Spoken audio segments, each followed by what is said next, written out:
बेटा आज हम पढ़ेंगे फिराक गोरखपुरी जी द्वारा रचित रुबाइयाँ। सबसे पहले रुबाइयाँ कहते किसे हैं, होता क्या है रुबाई? रुबाई जो उर्दू और फारसी है उसका एक छंद होता है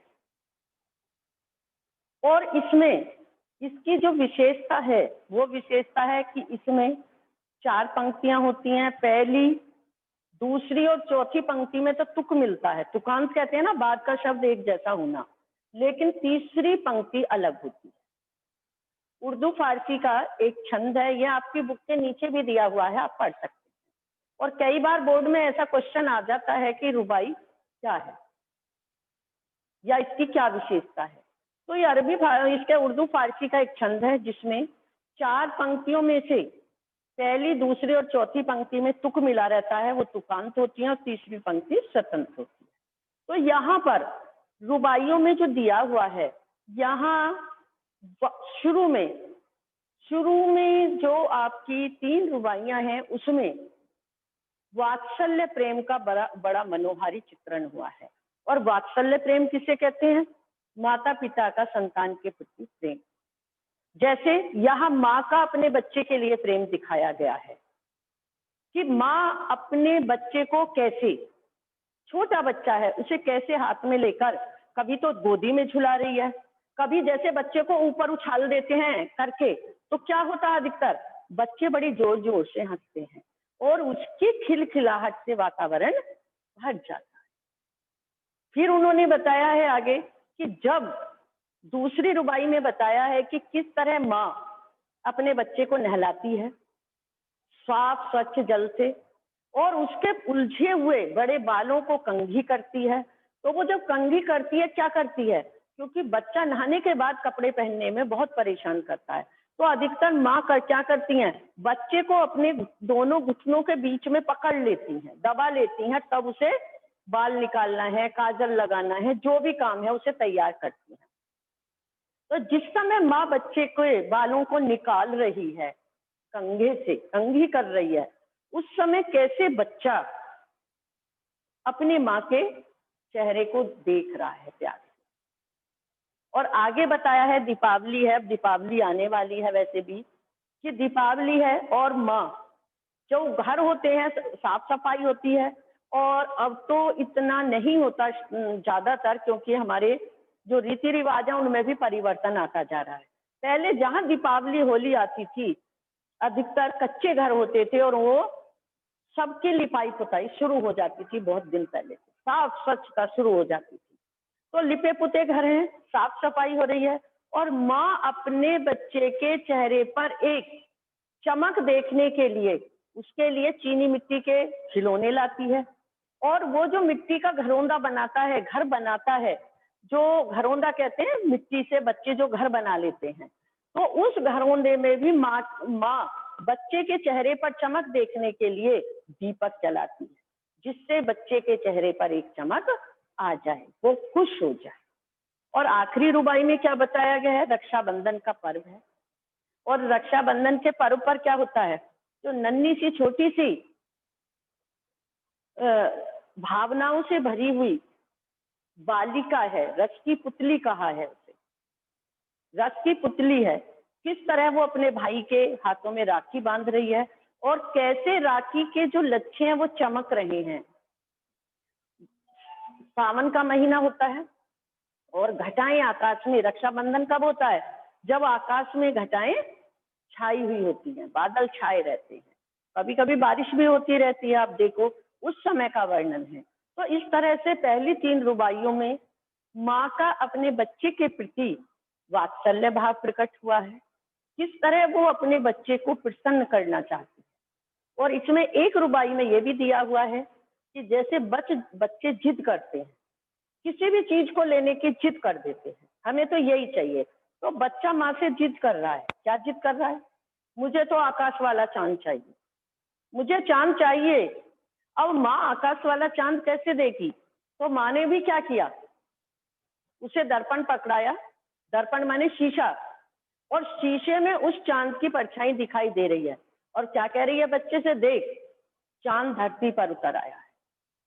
चांद धरती पर उतर आया। तो एक माँ का अपने बच्ची के लिए जो वात्सल्य भाव प्रकट हुआ है वो इन रुबाइयों में दिखाया है, और आखिर की रुबाई में रक्षाबंधन के पर्व के बारे में बताया। तो अब हम एक एक करके इसका अर्थ समझेंगे। आइए बेटा। आंगन में लिए चांद के टुकड़े को खड़ी है, हाथों पे झुलाती है उसे गोद भरी, रह रह कर हवा में जो लोका देती है, गूंज उठती है खिलखिलाते बच्चे की हंसी। मैंने थोड़ा सा आपको इसीलिए पहले इस सब के बारे में बता दिया ताकि आप अर्थ को अच्छी तरह समझ सकें। आंगन में लिए चांद का टुकड़ा किसे का है? अपने बच्चे, छोटे बच्चे को।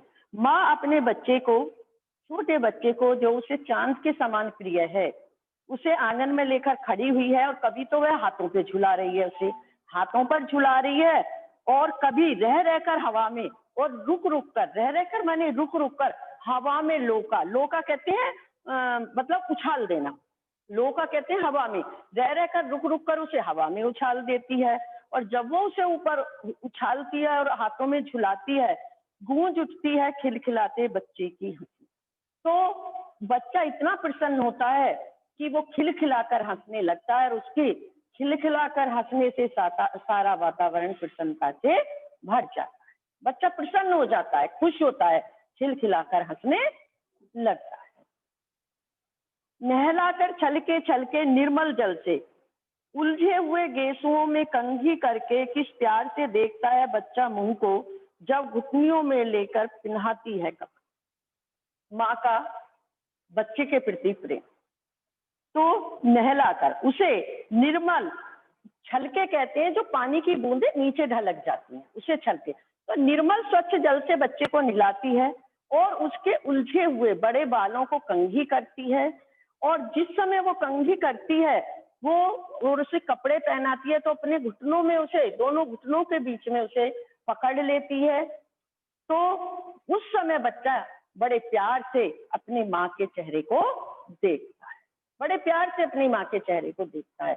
और कई बार तो ऐसा होता है जो कपड़े पहनाते हैं और बच्चा नहीं मानता, इधर उधर बाल नहीं निकलवाता है, तो क्या करते हैं, उसके मुंह को भी ऐसे करके माँ पकड़ती है, घुटनों में दबाती है, ऐसे करके पकड़ती है और उसके बालों को निकालती है, सुलझाती है, कंघी करती है। आगे है दिवाली की शाम, घर पुते और सजे। दीपावली का अवसर है, दीपावली की शाम है, और क्या है, सभी घर कैसे लिपे पुते हुए साफ स्वच्छ हैं। चीनी के खिलौने जगमगाते लावे, और वो चीनी मिट्टी के बच्चे के लिए खिलौने लेकर आई है। वो रूपवती मुखड़े पर एक नर्म दमक बच्चे के घरौंदों में जलाती है दिए, और अपने बच्चे के मुख पर एक प्रसन्नता की एक चमक देखने के लिए वो क्या करती है, उसके घरौंदे में, घरौंदे कहते हैं मिट्टी से बना हुआ छोटा सा जो घर होता है, उसमें भी दीपक जलाती है, जिससे वो अपने घर में जलते हुए दीपक को देखकर बच्चा प्रसन्नता से भर जाए। तो माँ कैसे छोटे छोटे कार्य करती है अपने बच्चे की खुशी के लिए। आंगन में ठुनक रहा है, जिद्दाया है, बालक तो हई चांद पे ललचाया। क्या हुआ कि बालक है जो जिद कर लेता, बाल हट प्रसिद्ध है, प्रसिद्ध है बाल हट, बच्चा जो जिद कर लेता उसे वही चीज चाहिए। इसी तरह यहाँ भी एक हट के बारे में दिखाया है। आंगन में तुनक रहा है, आंगन में तुनकना कहते हैं जिद कर रहा है, और बालक जो तो हुई चांद पे, और वो क्या मांग रहा है, चांद, आकाश के चांद को मांग रहा है, उस पर ललचाया, उसे प्राप्त करना चाहता है। दर्पण उसे देकर कह रही है माँ, देख आईने में चांद उतर आ रहा है। जब वो जिद कर रहा है तो क्या करती है माँ, और चांद लेना चाहता है तो माँ उसे हाथ में शीशा देती है, दर्पण देती है, और दर्पण में उस चांद का प्रतिबिंब दिखाकर कहती है कि देख तेरे लिए चांद कहाँ आ गया है, धरती पर आ गया। तो किस तरह माँ अपने बच्चे के प्रति अपनी भावनाओं को प्रदर्शित करती है, वो उसके छोटी से छोटी खुशी के लिए क्या क्या करती है, ये अभी तक आपने देखा। अब आया है आगे रक्षाबंधन का पर्व, जिसके बारे में मैंने आपको बताया था।